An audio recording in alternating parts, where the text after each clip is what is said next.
We had a good one at Staples last night. The Warriors trailed the Clippers by as many as 23 points, but it turned out to be the largest deficit overcome in a win this season. Golden State ended the game on a 22-5 run with a 124-117 win. Steph Curry had his fourth 40-point performance this season. Here he is after that comeback win.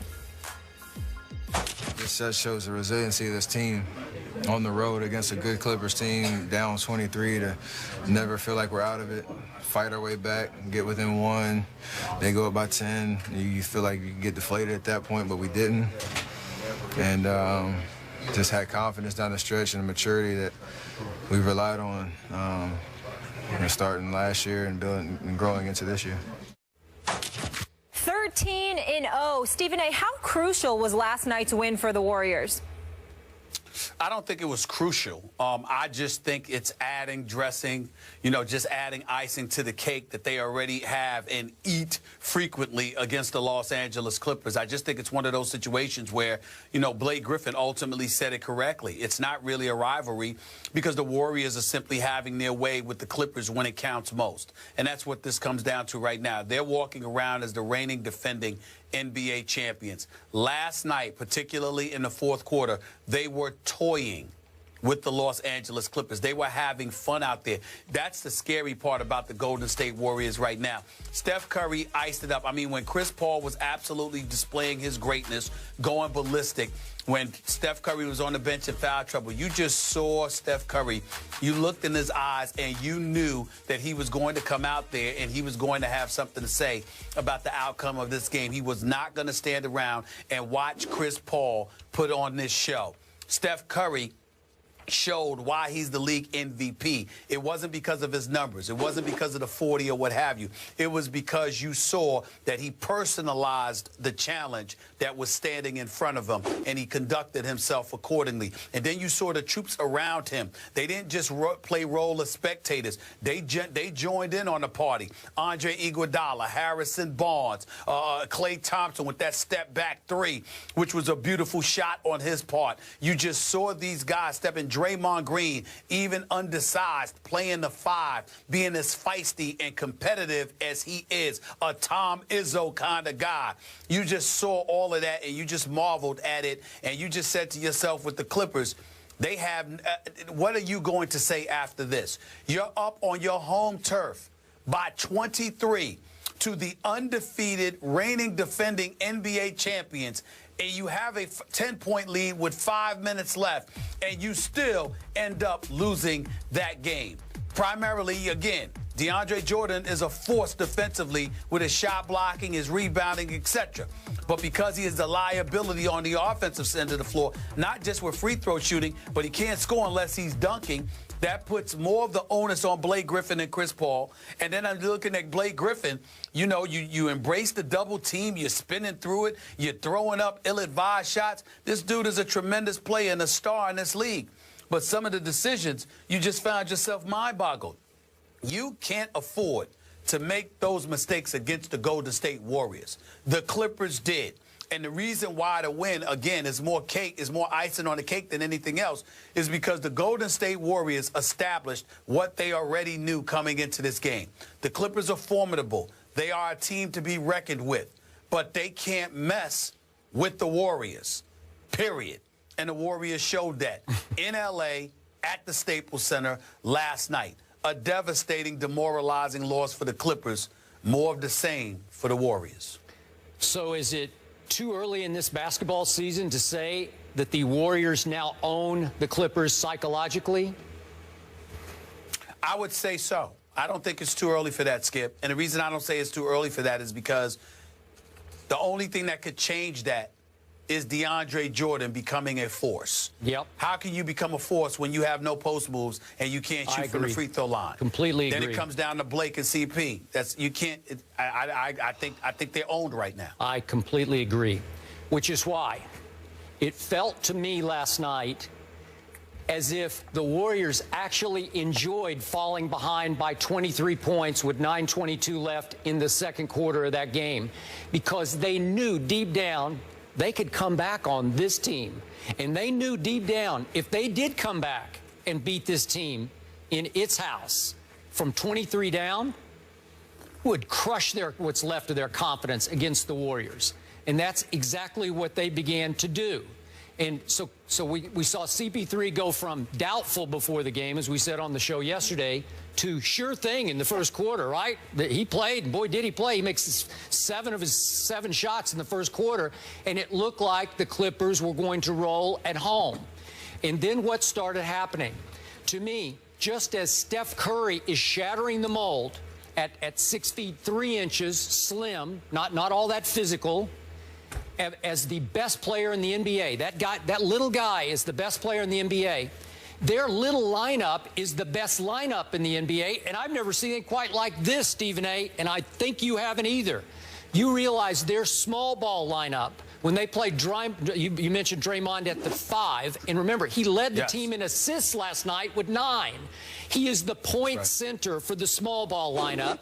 So you got Steph and Clay and Harrison Barnes and Iguodala, and then Draymond as your center. That lineup averages 6 feet 6 inches tall. Well, in today's NBA, you would say that's impossible. You're going to get killed on the boards, and they killed the Clippers on the boards. For the game, they were up 44-35 in rebounds. Guess who led the Warriors, the visiting team, in rebounds?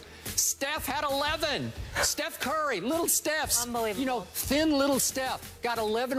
You know, obviously he's got to get some loose ball, hustle rebounds, but 44-35 in rebounds. And those 5 guys I talked about in the small ball lineup, they all in plus minus had plus nights. And the 3 Warriors big guys, Bogut, Ezeli, Spates, the 3 big guys, all had minuses in plus minus. So they're way better off when they play their little lineup with their little point guard Steph as the MVP of the league. And he looks like he's well on his way to winning back-to-back MVPs.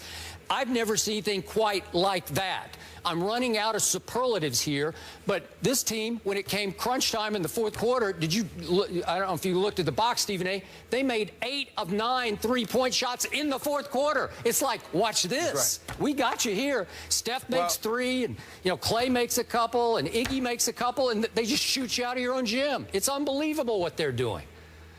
It is unbelievable, but let's break it down. First of all, when you have a presence like Steph Curry, who's the greatest shooter anybody with sense has ever seen in the history of basketball. I agree. You have somebody that you have to monitor. You have to chase him around. You have to guard him off the ball. He's running around screens and picks. He's doing all types of stuff. You've got to contend with that. But then when you have the other shooters around him, keep in mind, Skip, obviously not Andrew Bogut, who only attempted 3 shots and made 1. The other 4 guys, Klay Thompson, Harrison Barnes, Andre Iguodala, and Draymond Green, all shot better than 50% for the field last night. All of them. Every one of them. Klay Thompson had 25 on 6 of 12 shooting and 3 of 5 from three-point range. Harrison Barnes shot 9 of 15 from the field and 3 of 5 from three-point range. Andre Iguodala hit 3 of his 4 shots and both of his 3-pointers. And Draymond Green hit 7 of 9 shots. So this level of marksmanship, now obviously they can shoot a little bit, but what helps is that a lot of their shots are open because of how well Steph Curry balls, not just as a shooter, but as a ball handler. You have to watch him so desperately that he ultimately gets a shot to the open man. And even when Draymond Green or somebody else has an open shot, because all eyes are on Curry, somebody else is open. So when they think that the assists are a little bit deceiving, because it ain't that. Look, I can average 10 assists for the Golden State Warriors. Just give it to somebody when you walk past half court and watch them shoot. I mean, it's really that simple with these guys. I mean, they're that good in terms of shooting the basketball.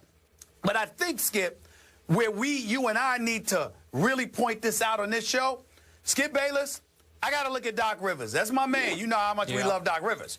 But the 19-point lead that you gave up by getting outscored 49-9 in Game 6 of that Western Conference semifinals in L.A. Agree. You come back. You're here in the Staples Center. You got a 23-point lead against the reigning defending NBA champions who are undefeated. And they come back, and they're literally on the court, you know, just giggling as they're torturing you, creeping up on you. They were. And you have no answer. No. So Doc Rivers, I hate to say this, Doc Rivers has 1 or 2 choices. You're going to have to figure out a way to get more production from a DeAndre Jordan to take advantage of the inevitable mismatch his presence with Blake Griffin on the court would cause? Or you're going to have to make a trade and be able to go small to go up against Golden State. Because I'm here to tell you something right now. As presently constructed, the Los Angeles Clippers cannot beat the Golden State Warriors in a 7-game series. You have to you have to be able to go small at some point. So I'm not talking about Doc Rivers, the coach, because all you can do is design plays, draw plays, motivate these guys, but you can't play for them. But what you can do is you got to get the right personnel, because if you don't, like, look at the last play, Skip. I mean, you know, you got a situation where CP3's on fire, and he's giving up the ball, and then Blake Griffin is holding it for Jamal Crawford to come around, and then some ill-advised shot gets jacked up by somebody. It's like, wait a minute. Who's the hot hand? Who can you create a shot for? We know Golden State can do it. The Clippers can't right now against them. Against everybody else, maybe. Against the Warriors. Clippers ain't winning no title with the Warriors standing in their way. As presently constructed, Doc Rivers might need to make a trade in order to eclipse the Golden State Warriors. All right, since you went there, last quick point about Doc. I've always raved about Doc on this show. I've always put him right there we both have. With Popovich as one of the top couple of coaches in this league. I've had two basketball, NBA sources I've known for a long time. You know who they are. They're highly respected. And both have mentioned to me in the last week, you sure about Doc? Just like that. You sure about him? Yeah, I think I'm sure, because he beat Popovich last year in the first round of the playoffs. And I was impressed, man. Game 7, Staples, CP3, rose and shone in that game. I give it up. I've been critical of Chris also. But at some point, you're going to have to hold the coach accountable, too, if they continue to fade. They added pieces. They weren't the pieces to beat Golden State, but they added pieces to get better and deeper, obviously, to shore up the second unit. But maybe that's not going to help against Golden State. It's not going to help against Golden State. I mean, Josh Smith, I like Josh Smith. I like Lance Stevenson when he keeps his head on straight. We all know Paul Pierce to be the champion that he is. He was the one that jacked up the shot, driving into the lane off balance, you know, going to the left side of the rim from the right side. I didn't put him in the strongest position. But here's the deal. That's a unit that can supplement your horses. They can't be your horses and beat Golden State. And so when you talk about Doc Rivers, I don't have any questions about Doc Rivers, the coach. Just like I have no questions about his assistants and Sam Cassell and Mike Woodson. Them brothers know what they're talking about. They know basketball. I agree. The problem I have with right now is, if anybody wants to question anything about Doc Rivers, it's Doc Rivers, the GM. You got to find a way to get the right personnel to compete with the Golden State Warriors. They are the champions. They are the standard right now. I don't want to hurt your feelings, Skip. Not the San Antonio Spurs. The Golden State Warriors right now are the standard. It's the direction that the league is going in. Even with your Spurs, as elite as they are, Kawhi Leonard is going to be the key, because, Skip, you're not going to be able to play both LaMarcus Aldridge and Tim Duncan against them and stop them. You're not going to be able to do it. They can score on you, but you will not stop Golden State with those bigs in there. You have to be able to go small. Kawhi Leonard is going to be a key. The Clippers don't have anybody like Kawhi Leonard. They don't have that guy that can score and can be a stopper. And that's your problem. Doc Rivers, the president of basketball operations, the GM, he has got to find a way to be able to go small to beat Golden State, because being large with DeAndre Jordan ain't gonna get it done. The Clippers will be perennial playoff contenders going home before the finals as long as Steph Curry and those boys are in Golden State with this roster, because they can't beat them. Not in a 7-game series. They can't do it. Sorry about this. No, go ahead. My Spurs beat Golden State at Golden State early last year, and they beat them late in San Antonio when Golden State was flying highest. I'm sticking with my Spurs. All right. I hear what you're saying. I'm saying they're the kryptonite. Okay. Speaking of Possibly. that golden You might be right. standard and that 13-0 tear, that hasn't happened in over a decade. The last time was 13 years ago. It was the Dallas Mavericks. So, again, just to put in perspective what they're doing. And the Packers were on a ridiculous tear, 6-0, and now they've dropped 3 straight. Lately, that bad man has been just bad, not in a good way. Well, that changed this weekend. The Vikings and Packers duke it out in an NFC North showdown. We'll get into it next.